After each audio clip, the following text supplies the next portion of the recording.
Okay, let's talk about patch 10.9 rundown.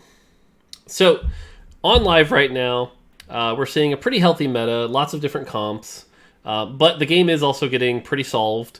And what we're seeing with a lot of the top comps right now is that they're all very kind of like obvious, where it's like Mech Infiltrator, buy all the Mechs and Infiltrators. 6 Dark Star, buy all the Dark Star. 6 Cyber, buy all the Cyber. It's a lot of very straightforward comps are dominating, which can be good, but we want to try to promote some more creativity. So that's going to be a big thing that's happening this patch, as well as some other quality of life adjustments. So what you're going to see this patch rundown is there's a lot of little bullet points, but actually the changes are going to be pretty small. So it should be kind of a smaller patch with a lot of small bullet points. So let's jump into it. First off, 2 new galaxies. As we mentioned, we'll be adding new galaxies every patch. So 2 new ones come this patch. Treasure Trove, this is my personal favorite. I really like Treasure Trove. Basically, all minions and monsters drop a loot orb, so you can expect more items and gold than usual. Feels pretty good. And then Star Cluster. The way this one works is every 1, 2, and 3 cost on the carousel is actually a 2-star unit. So your first carousel, you grab a Zaya. Grats, you have 2-star Zaya. The only other asterisk with this one is with this galaxy, the second carousel is all 2 costs. So there's no 3 costs on the second carousel. You're not getting a free Jace or anything like that. So these are the 2 new galaxies. They're pretty fun. Take a look.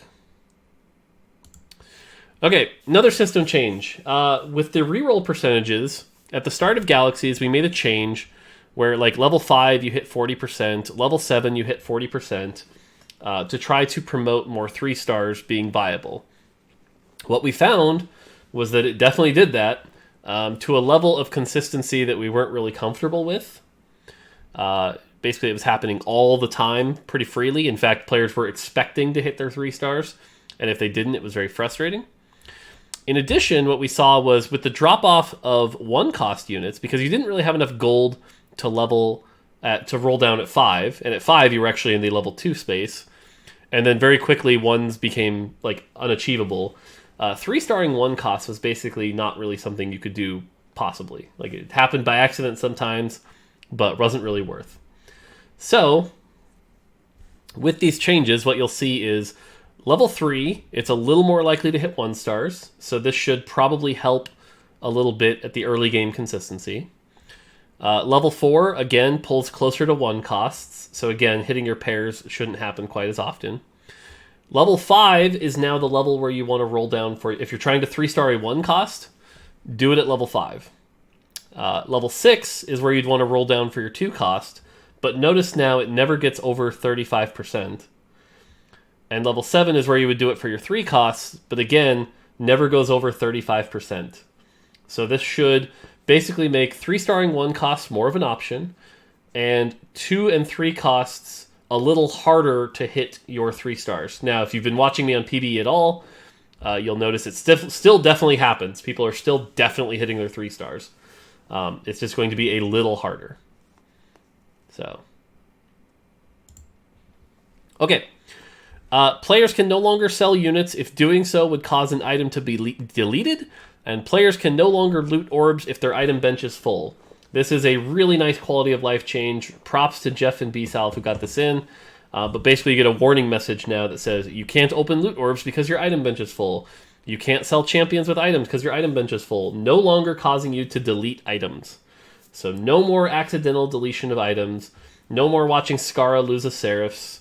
That can't happen anymore. So this is a really nice change.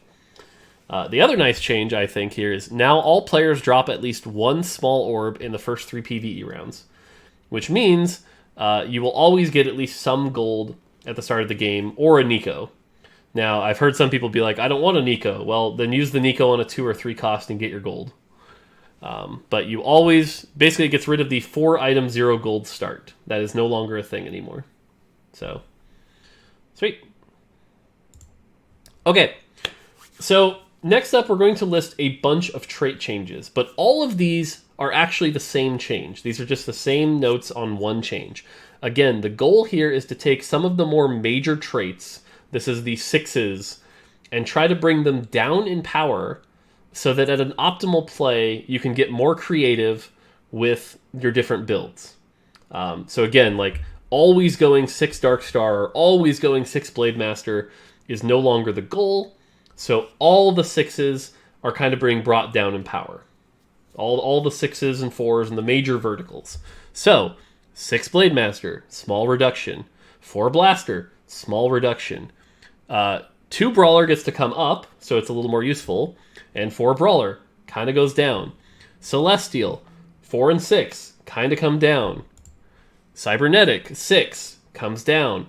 Darkstar, 3 and 6 comes down. Infiltrator, 2 actually gets better because now it refreshes at all levels. 4 comes down. Protector, 2 comes up. Protector 4 stays the same. And then Rebel is interesting because it's a little underpowered right now, so we only brought it down a little, but Rebel 6, down a little. Rebel 9, down a little. Sorcerer, 4, down a little. 6, down a little. 8, down a little. Star Guardian 6, down a little. Vanguard, 2 up. So again, all of these are basically to get to the point where some of the 6s are not necessarily optimal, and we should see some more interesting, like, ooh, maybe I go 2 Blaster and 3 Rebel instead of always 4 Blaster. So this should make some more creative comps is the goal. Now, my guess is that we went pretty conservative on these numbers. So my guess is, like, people will still be playing 6 Darkstar, and people will still be playing 6 Rebel. But some of our best players may figure out ways to go around that. And that's kind of the goal. We don't expect this to magically change anything overnight. And yeah, 2 Vanguard, this number's big, but if you've seen me play on PBE, it's like, it's not a big deal, and now maybe 2 Vanguard builds can work. So, yeah. Okay, then beyond that, there are some additional trait changes that are actually like some balance changes. Blade Master gets a buff at all levels, where basically the time it takes to do your 2 bonus attacks is a little quicker. So now when you get a proc, you should see the character go like much quicker instead of just so small buff for Blade Master there. Chrono is getting a bit of a rework here. Now, this has been a debatable one, and I've had a lot of people come to me and be like, why are you nerfing it? This is not a nerf. We are pretty sure this is a buff. A little worried it's too big a buff. But the way it works now is you get your first tick at the start of combat, which means no longer having to wait 4 seconds to get any benefit from the trait. Then from there, it's always 15% attack speed every 8, 4, 2 seconds. And so, at the start of combat, which is the most volatile part, you're getting that attack speed buff. Pretty sure 2 Chrono is just really good now. Mech Pilot. Mech Pilot has some changes, though I'll be honest with you, if anything changes between this rundown and the actual patch, it's probably this. This might not be enough. But Mech Pilot, we are trying to make changes to the mech so that there is less power in the mech and more power in the pilots. So what you're going to see through these notes is mech itself coming down in power, pilots going up in power. So here, Mech Pilot loses some base HP, which means at every level it's got 300 less HP. And the pilots no longer get free mana on eject. So that's a change. And like I said, I could actually see this number going down more based on what we see on Monday. Starship, it's barely worth talking about this right now because you kind of need the ASOL stuff to go with. But TLDR, Starship is now 40 mana per second, which we'll talk about more with ASOL in a little bit. And Valkyrie gets a very slight nerf. So Valkyrie now, they have to be below 40% before you start getting the crits instead of 50%. So, like I said, a lot of trait changes, but the end result we don't think will actually change the game that much. Okay, next up is one costs. One costs all basically fit into two buckets. One of them is we're trying to buff some of the 3 stars to make it more worth going after them. And 2 is a few of the underused ones are getting very small buffs. So let's go over this. Fiora, 3-star, gets a longer stun duration. Cool, so if you 3-star Fiora, she can stun for a long time. That's neat. Graves, instead of it being 4-4-4, it's now 3-4-5. So 1-star Grave gets a small nerf. not a big deal. 2-star stays the same, still really freaking strong. And if you 3-star Graves, it's really good. 5-second blind is a long time. Kha'Zix just gets a buff at all levels because he's kind of underperforming. Now, yes, this is a buff for Mech Infiltrator, but who really uses the Kha'Zix for Mech Infiltrator anyway? Pretty safe doing this. Hopefully this is a buff for Void. Leona, if you 3-star her, her damage reduction now goes to 200. 3-star Leona should be a really good tank if you're willing to chase after it. Especially with the Vanguard buff as well. Malphite. 3-star Malphite. Very big buff. If you can get 3-star Malphite, he tanky. 3-star Twisted Fate. Same thing. Gets a small buff. And then Ziggs is in that bucket of 1-stars that just need a generic buff. So Ziggs gets a buff at all levels. That bomb hurts a little hard. So definitely not going back to the 40 mana days, but when he throws that bomb, it's a lot of early magic damage. So that thing can hit real bad. Okay, moving on. 2 costs. Annie, as we said, we're trying to take power out of the mech and into the pilots so that they can do well on their own. Annie is now a really good tank for a sorcerer comp, 700 HP. She has really good stats. This is good. If you do the math, what this means is 50 HP goes back into the mech. So the mech does get some of that HP back here. So that's a thing to keep an eye on. Lucian, this is a nice quality of life change that frankly is probably a big buff. But basically when he dashes and starts attacking the person and they die, he used to just stop and lose his ability. Now he will actually switch and target the nearest enemy. So he no longer loses his spell a bunch. This should be a nice quality of life for Lucian. Rakan. This is not actually a change. Let's be clear. What this is basically it's a reword so that if you put RFC on him, his spell range goes up. This is basically a bug fix for the RFC Rakan. Normal Rakan, this changes absolutely nothing. Because again, his basic attack range is 2, which is the same as 3 hexes. Put an RFC on him, now he can dash further. So if you built RFC Rakan, cool, bug fixed. Sona. Sona gets kind of a nerf buff here. I think it's more of a nerf, to be honest, though. She used to cleanse all debuffs, but it was kind of annoying how she would cleanse her counterplay, anti-heal, and she also wouldn't cleanse some buffs, which caused confusion. Like, she didn't cleanse Mana Reaver. So we decided to remove all that and just make sure that she only cleanses stuns. That's the only thing she does. So, red buff is now really good against Sona. To compensate, this won't cleanse anything except stuns. So to compensate, she gets a little bit of the healing back. So she's a little bit better of a healer, but that's about it. And then lastly is Yasuo. We think this is a nerf, but it's kind of debatable. Right now, Yasuo, his targeting is always the highest enemy item.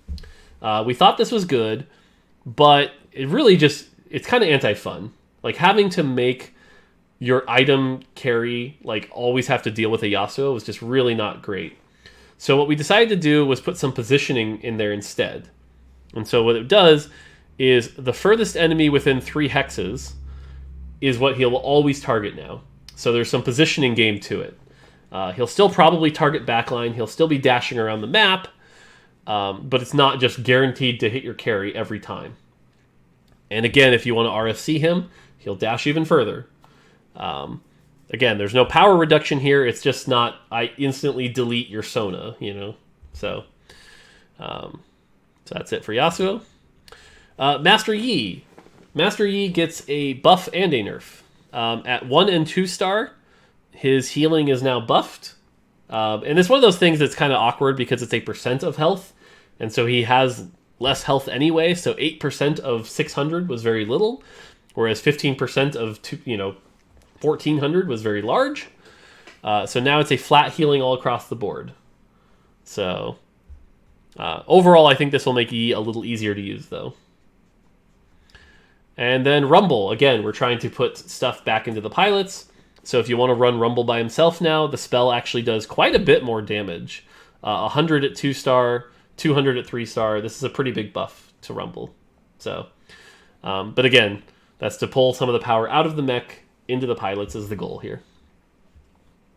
A lot of changes for 4 costs. You ready for this? Woo! Woo! 4 costs. Very small Jinx rocket buff. Again, I know it's contrary to some belief, but Jinx right now is the most underperforming 4 cost in the game. Honestly, I don't think this fixes a whole lot. But it is a very small buff that once she turns on, she gets to do more damage. She's still very hard to turn on. She's very feast or famine. But we might have to do more with her long term. We'll see. But again, based on the data right now, she is the lowest performing 4 cost. And lastly, 5 costs. Okay, so Aurelion Sol, you saw earlier that Starship is now 40 mana instead of 20 mana per second. So it used to be 20 mana per second, meaning every 4 seconds, Aurelion Sol would shoot new ships.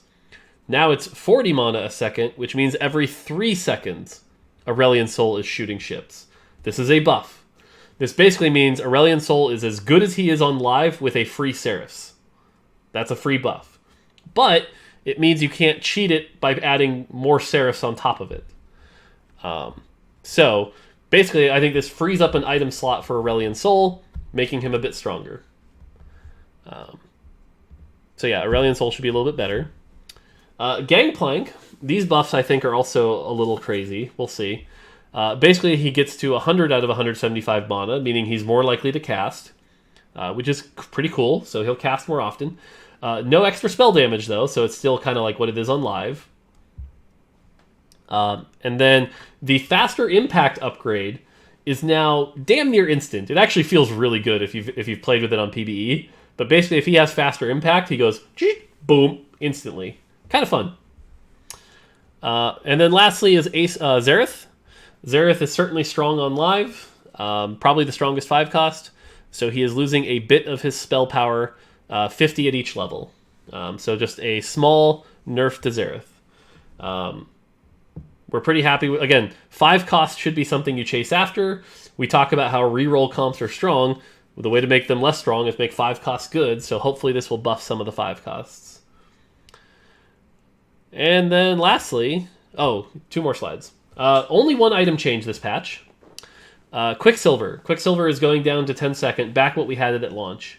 Now that people have figured out it's good and figured out how useful it is, we still think the item is going to be good, but at some point you should probably be able to CC the people again.